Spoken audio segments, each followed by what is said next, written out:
আজকাল তুমি বড্ড তর্কবাজ হয়ে গেছো জনাই। বলছি তোমার বাবার কোনো সবুজ শার্ট নেই, অথচ তুমি। তা কি করে হবে মা? আমি নিজের চোখে দেখেছি বাপি আর সকালে সবুজ শার্ট পরেই অফিসে গেল।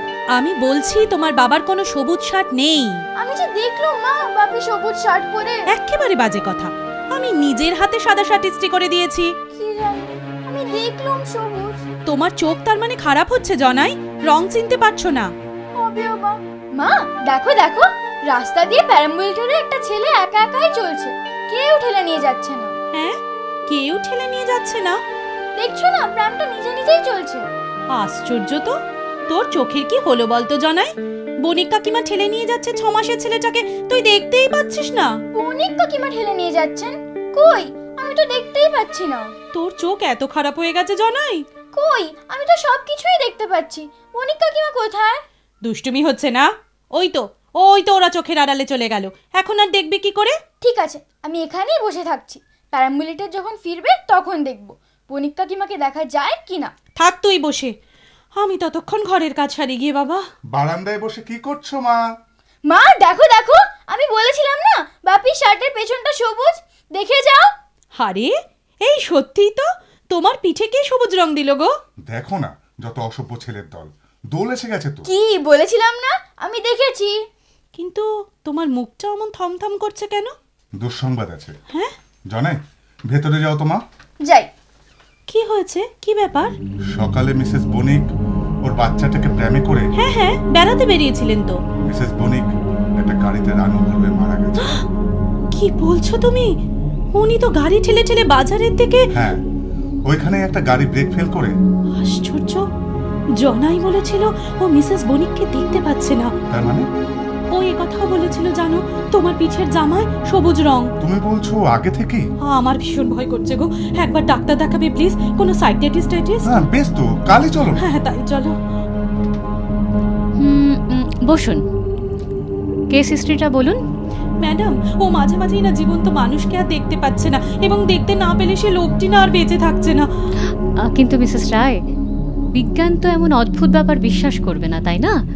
হয়তো কাকতালীয়ভাবে। একবার উৎপাত তো নয় ম্যাডাম, সেদিন বিকেলে জানেন গোয়ালা এলো দুধ দিতে, ওর সামনে দুধ দিয়ে চলে গেল। গোয়ালা যাবার পর ও জানালো গোয়ালা নাকি আসেইনি। কত বকলাম ধমকালাম, ও কিছুতেই স্বীকার করলো না জানেন। এবং আশ্চর্যের কথা, পরদিন গোয়ালা এলো না, শুনলাম হঠাৎ হার্ট ফেল করে মারা গেছে। দেখুন, মানছি ঘটনাটা কিছুটা আজব, কিন্তু বিজ্ঞান তো সুপার ন্যাচারালে বিশ্বাস করে না, তাই না? এটাকে কাকতালীয় বলে মেনে নেওয়াই ঠিক হবে মনে হয়।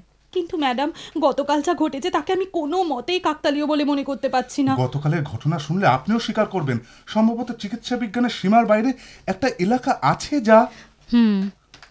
আপনার কথা স্বীকার করে নিলেও আমাকে বলতে হবে, বিজ্ঞানের পরিধির বাইরে কিন্তু চিকিৎসা বিজ্ঞান পা রাখতে পারে না। আমার যা মনে হয়, ওর মধ্যে সম্ভবত এক ধরনের অ্যাংজাইটি নিউরোসিস তৈরি হয়েছে, যার ফলে ও মাঝে মাঝে লোক দেখতে পাচ্ছে না। আপনি ঘটনাটা শুনুন। বেশ তো, বলুন না। আমি বলছি আপনাকে তো বলেছি ওর স্বভাবের মধ্যে একটা অদ্ভুত ছেলে মানুষই আছে, নেহাতে ছেলে মানুষই। ওর ভূগোলের দিদিমণির জানেন ভীষণ মাকড়সার ভয়। একদিন। মা, আজ না আমার বাড়ি ফিরতে একটু দেরি হবে। কেন রে, স্কুলে কোনো ফাংশন আছে? হেডমিস্ট্রেস জয় দিদি বলেছেন ক্লাস ওভারের পরেও আমাকে রিটেন থাকতে হবে। তার মানে নিশ্চয়ই কোনো দুষ্টুমি। হ্যাঁ, ভূগোলের দিদিমণির ডেস্কে মাকড়সা পুড়ে দিয়েছিল। দিদিমণি সে কি নাচ! হাসছো তুমি জনাই? ছি ছি ছি, এবারে শাস্তি ভোগো। গুরুজনদের সঙ্গে কেউ এসব করে? উনি সবসময় আমাদের বকেন কেন? বুঝলেন তো ম্যাডাম। তারপর জনাই কিন্তু পরদিন তাড়াতাড়ি বাড়ি ফিরে এলো।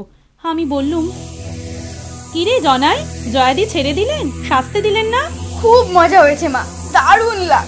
ঠিক সময় হেডমিস্ট্রেসের অফিস ঘরের সামনে হাজির হলুম। মুখ ভয় টিপ করছে, দরজায় টোকা দিয়ে বললুম, আসতে পারি? জয়াদি ভারী গলায় বললেন, ভেতরে এসো। কিন্তু ঘরে ঢুকে দেখি জয়াদির চেয়ার খালি, সারা ঘরে কেউ নেই। সে কিরে, জয়াদি তো বললেন ভেতরে যেতে। কিন্তু ঘরে কেউ ছিল না মা। তা তুই অপেক্ষা করলি না কেন? আমি আর দাঁড়াই, এক ছুটতে পারি। তারপর আমি বলছি, জনাই মিথ্যে বলেনি, ও সত্যি হেডমিস্ট্রেসের ঘরে ঢুকেছিল। জয়াদি ফোন করে আমার অফিসে জানালেন যে জনাই ঘরে ঢুকে এমন ভাব করে যেন কাউকে দেখতে পাচ্ছে না, তারপর ছুটে বেরিয়ে যায়। এটাকে জয়াদি গুরুতর মিসবিহেভিয়ার বলে কমপ্লেন করেছেন। আমি সোজা বাড়ি ফিরে, এ কি তুমি এই অসময়? জনাই কোথায়? এই তো আমি এখানে বাপি। তুমি একটু আগে জয়াদিকে না দেখার ভান করে অপমান করে এসেছো। না না, ও তো ঘরে জয়াদিকে দেখতেই পাইনি। মানে জয়াদি নিজে আমাকে ফোন করে বললেন। বাপি বিশ্বাস করো, ঘরে কেউ ছিল না। জনাই, তোমার এই দেখতে না পাওয়ার গল্প কেউ বিশ্বাস করবে না। তুমি ইচ্ছে করে জয়াদিকে অপমান করেছো। আহা, ও তো তেমন নয়। তুমি ওকে বাজে আশকারা দিও না। আমি সত্যিই কাউকে দেখতে পাইনি বাপি। এই সময়ে ফোন?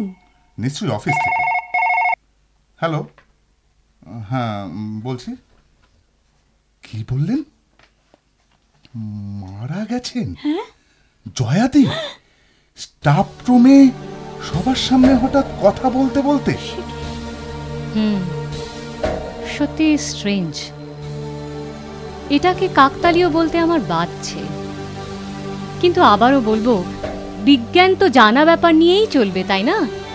অজানাকে যতক্ষণ না জানা যাচ্ছে ততক্ষণ কিন্তু তা বিজ্ঞানের আওতার বাইরে। কিন্তু বারবারই ঘটনাটা ঘটছে ম্যাডাম। জনাই সারাক্ষণ ভয়ে কাটা হয়ে আছে।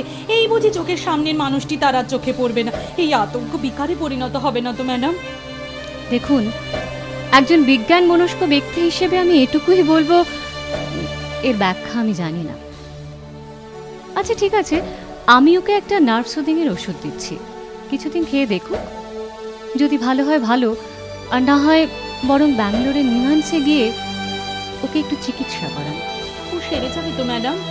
সে আশা ছাড়বো কেন বলুন। ধন্যবাদ ম্যাডাম। ওয়েলকাম। জনাই, এবারে উঠে পড়ো, তাড়াতাড়ি তৈরি হয়ে নাও, স্কুলের গাড়ি এক্ষুনি এসে পড়বে। আমার আর স্কুলে যেতে ইচ্ছে করে না। জয়াদির জন্য মন কেমন করে। মরা বাচ্চা তো মানুষের হাতে নেই মা। নাও না উঠে পড়ো, বেসিনে মুখ ধুয়ে নাও, আমি জল খাবার দিচ্ছি। যাই। কি বিচ্ছিরি মেঘলা দিনটা আজ। বৃষ্টি নামলে কিন্তু আমি যাব না। মা, ও মা, শিগগিরই এসো। কি হলো জনাই?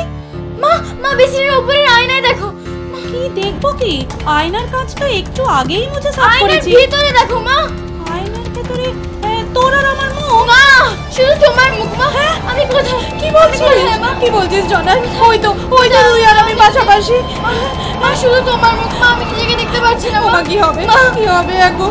মা, আমি স্কুলে যাব না মা। আমি আর ফিরবো না। আমি থাকবো না। ওই দেখো ঝড় উঠলো। তুই ঘরে গিয়ে এসো জনাই, ঘরে গিয়ে এসো, আমি ডাক্তারবাবুকে এক্ষুনি ডাকছি। কি ব্যাপার? জনাই কাঁদছে কেন? বাপি, বাপি, আমি নিজেকে দেখতে পাচ্ছি না। দেখো বাপি, কি হলো? কি হলো? দেখো না, তুমি ওকে ও ঘরে নিয়ে গিয়ে শোয়াও। আমি এক্ষুনি ডাক্তারবাবুকে কল দিচ্ছি, এক্ষুনি। চল চল তাড়াতাড়ি চল। হ্যালো, হ্যালো ম্যাডাম, হ্যালো, আমি জনাইয়ের মা বলছি। হ্যালো, হ্যালো ম্যাডাম, আমি জনাইয়ের মা বলছি। হ্যাঁ হ্যাঁ হ্যাঁ, বলুন জনাই কেমন আছে? ভালো নেই ডাক্তারবাবু, একদম ভালো নেই। আপনি দয়া করে এক্ষুনি একবার আসুন। ঘন্টাখানেক পরে গেলে হবে? হ্যালো হ্যালো হ্যালো, আপনি শুনতে পাচ্ছেন? হ্যালো হ্যালো, আপনি আমার কথা শুনতে পাচ্ছেন না? হ্যালো, লাইনটাই কেটে গেল। না, যাই দেখেই আসি। আসতে পারি? আসুন আসুন ম্যাডাম। আপনার মিসেস আমাকে ফোনে কেমন আছে জানাই? নেই। মানে? পরপর দুটো বাজ পড়ল। জনের ঘর থেকে ছুটে বাইরে পালাতে গেল। বাসটা মাঝ উঠোনে জনের মাথার উপরে। ও গড! আর জনাইয়ের মা? অজ্ঞান হয়ে গেছে। এইটুকু স্বস্তি যতক্ষণ না জ্ঞান ফেরে। জনাই আয়নায় নিজের মুখ দেখতে পায়নি ম্যাডাম। জনাই আয়নায় নিজের মুখ দেখতে পায়নি।